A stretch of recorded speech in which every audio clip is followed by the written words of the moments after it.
What's up, everybody? Brett here. Happy today to be bringing you a dev blog from CA, guys. Came out of nowhere, but it's the 20th anniversary, I guess, has just passed for Total War. So they decided to put out a bunch of info. And if you've been watching my channel, we're going to start here reading in the simplified Chinese. No, we're not doing that. So if you've been watching my channel for a long time, you know that I love the Total War Warhammer series, pretty much above all the others. I've kind of gotten into some of the historical ones over the years. I played Rome. Three Kingdoms I own, but don't really play it. I thought it was going to be so much different. And I thought Thrones of Britannia actually was probably the more interesting, ironically, of the more recent releases. But I do have some limited press access with CA. And I'm hoping that this is going to be some stuff I can get my hands on early and showcase for you guys. But without any further ado, let me stop rambling. I'm just going to read what they wrote. And for those of you who care about Troy and all the other stuff that's coming up, there'll be some info here for you guys too. So, while we were working well from home and still releasing updates and working on games, it's not all smooth sailing and things are naturally moving around and ending up a little later than we thought. We're okay with that. Hope you are too. And they're going to talk a little bit about this later too. They basically say that Total War Warhammer 3 is being delayed. So while 2020 has thrown us all for a loop and we've had to put a few of our plans on hold, we thought we'd take the opportunity to have a chat and give you some detail through a blog instead. And I always appreciate when CA reaches out in this way, because not every game company does this. So, Troy's still on track for release on the 13th of August, but don't forget, it'll also be available to claim for free within the first 24 hours, and we have just 14 days to go. We'll have lots of reminders near the time. This is an opportunity that we hope you don't miss out on. Pretty controversial thing here. I'm trying to remember. So it's just the Epic Game Store is the only way you can get it. So they're trying to force you to use a platform, which many people might find repugnant. I personally find it repugnant. I want to use systems like Steam that I know aren't like selling my data to everyone or installing things that I don't need installed. There's all different reasons why I don't like using things like GOG, Uplay. Just like go down the huge list of other systems that you could use. And I hate that Steam has a monopoly, but they're good at it, and it's an efficient way to get your games. So right now, the team's focused on creating the best campaign experience we can as we get ready for release, but post-launch, we have a lot of plans for Troy, and some of those will be taking advantage of new features as they come online with the Epic Game Store, and we activate functionality on our backend. Our focus is on getting you the opportunity to grab it for free first and foremost, but after that, here's some detail on what's coming up. Hopefully, I'm not sure if this will happen, but if CA provides me with a key for Troy for free, I will certainly play it. I love the period, and hopefully it's just a good standalone game on its own. You'll see from the roadmap below that Amazons will be joining the game in September as our first DLC alongside EGS mod support.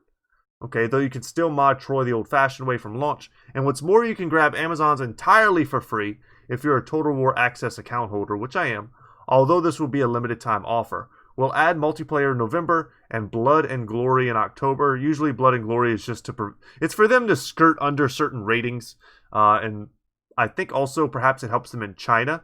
So they keep the blood and the gore out. It lets them put a lower rating on the game, so that way more people can play it. And then if you want the blood, they offer it to you. So, and plenty more before the end of the year, and we'll have even more details on Amazons to share with you next week, so we don't have to wait very long. Artemis is a free DLC content, so a new god. I don't know if this will be a huge update. It seems pretty small to me. Amazon seems like it could be awesome. And then a multiplayer function. Cool. And then Ajax and Diomedes DLC launch and Hephaestus free DLC content. So they're adding gods and they're adding some playable characters, and it looks like an entirely playable faction might be added as well. So here, this is the meat and potatoes, the stuff I really wanted to get to. I'm super stoked.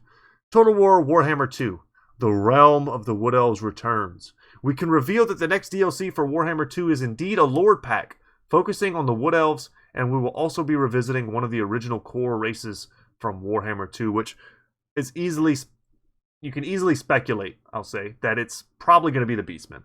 So This Lords pack is packed full of all the great content that you come to expect from Total War DLC, but this time we're excited to talk to you about a few additional ways we are giving a little extra back to our fans who have joined us on this journey through the Warhammer world.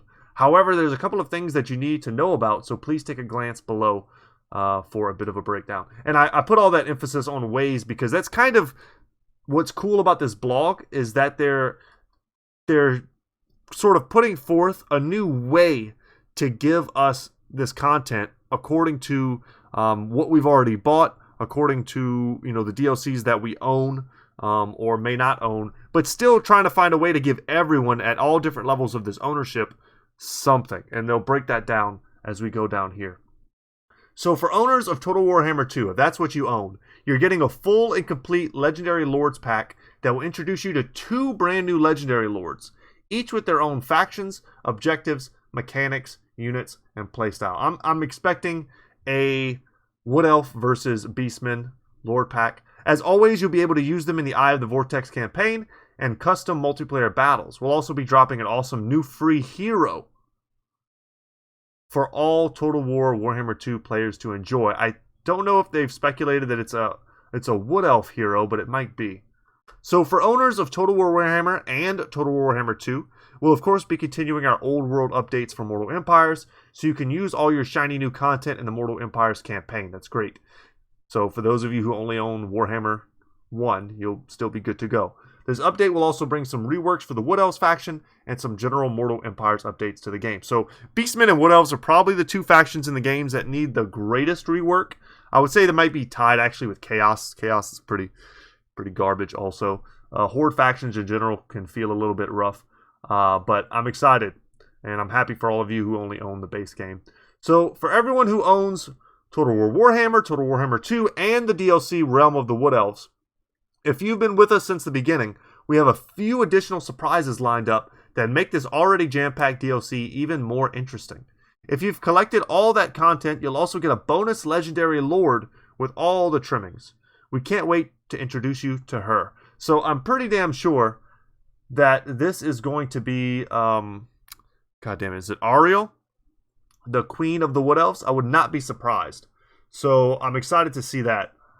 I'm always happy to get a few new female characters in Warhammer as well, because sometimes it feels a little bit, not male dominated, but it's just a lot of, there's only so much like badassery, that like big muscle bound dudes that you could play as. And I think what Warhammer does a good job of is diversifying, the types of characters that you can play as, which is kind of cool.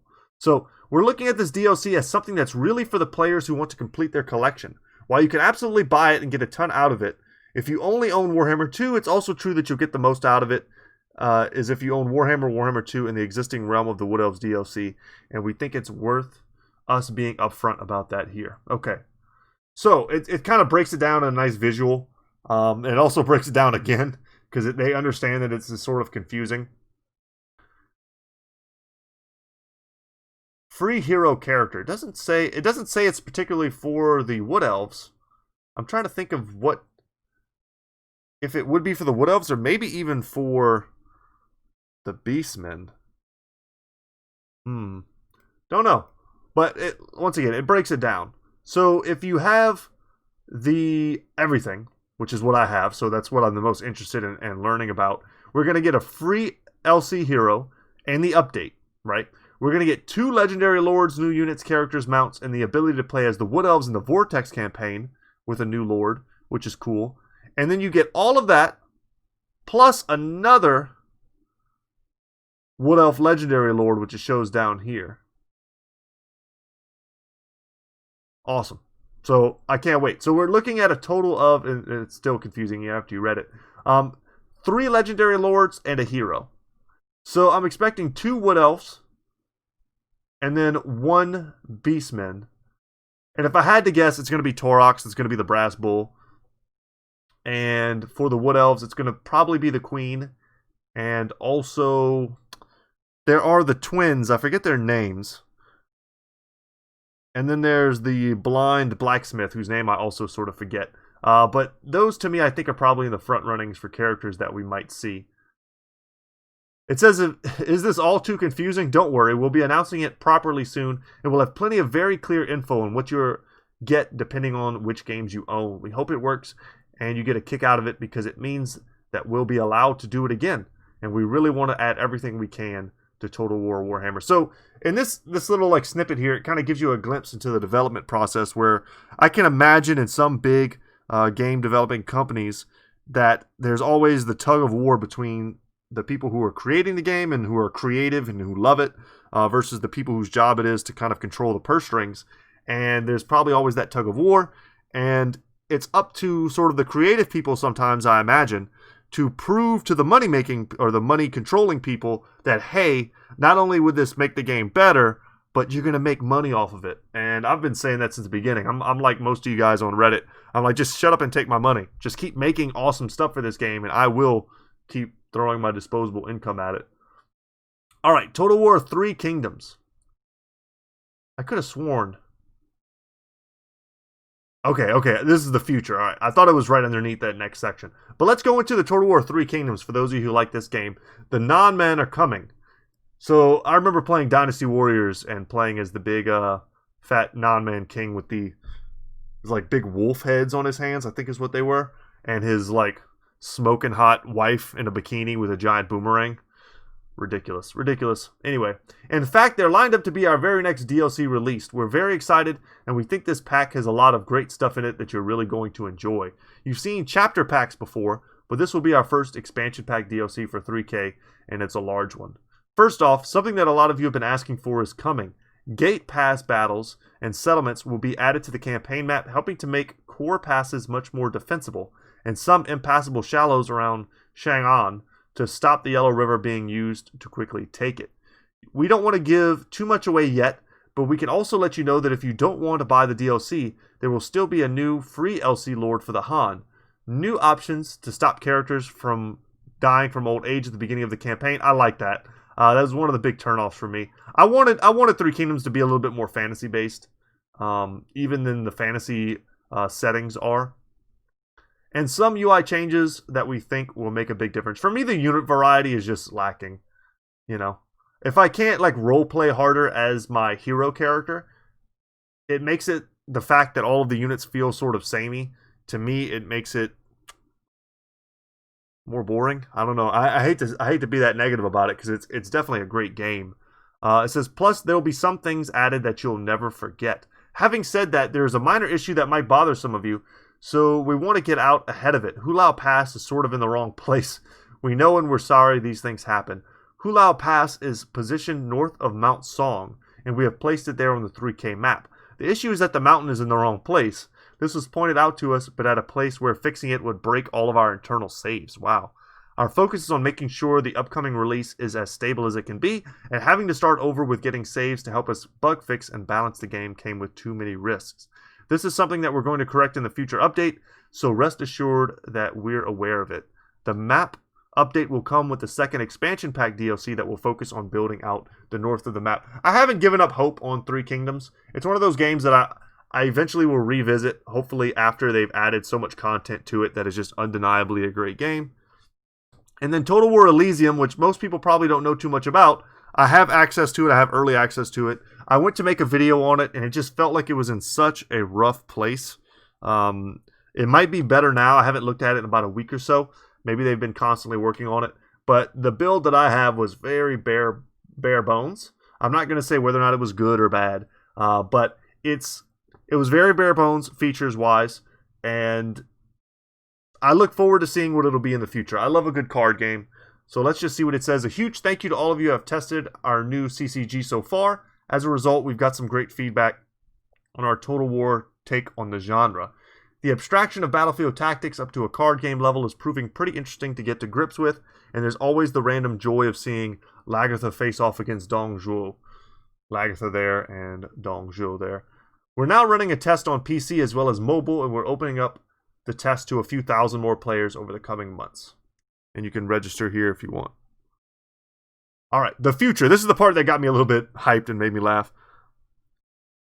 One event the current world situation has certainly put the crimpers on is us announcing our next major Total War title, which sucks because I've been wanting Total Warhammer 3 forever. As you can imagine, it's all a bit chaotic here at CA, so please bear with us. So, dropping some major hints. We of course know what the general theme and tenor of the next game is, but people have been wanting Bear Cav, me amongst them. Kislev is a cool faction. I'm hoping that they're doing them justice, and every time I see little hints like this, I just feel like they get it. They know what's up. And the last and final thing is Total War Access. We hope you're enjoying the Three Kingdoms official soundtrack, trailer music compilation, and other recent bonuses on Access. There will be loads more to come, including the chance to grab the Amazon's DLC for nothing. A long-planned goal and major feature for Access we're working on is the ability for you to link your different store accounts through it, so Total War games and DLC you buy in one store will transfer to the others. This means that, for example, you can buy a game in one place and then take advantage of a DLC sale in another. Plus, play multiplayer with people on different platforms. We're working on it with our retail partners at the moment, and we'll let you know when we have more to share. Alright. And that's cool. I mean, that's sort of some of the things I was griping about earlier. But there's always sales on DLC content on other websites, sometimes perhaps a little less reputable. But if they were all linked together, perhaps you could get some increased level of security through that. And getting a sale on one website would allow you to then turn around and make use of your DLC on perhaps a more reputable, safer type of website. So, guys, without any further ado, thank you so much for watching and listening. Hope you enjoyed this. I got stoked. I did not expect this to come out today. And looks sweet. Let the speculation begin. See you in the next one, guys. Later, y'all.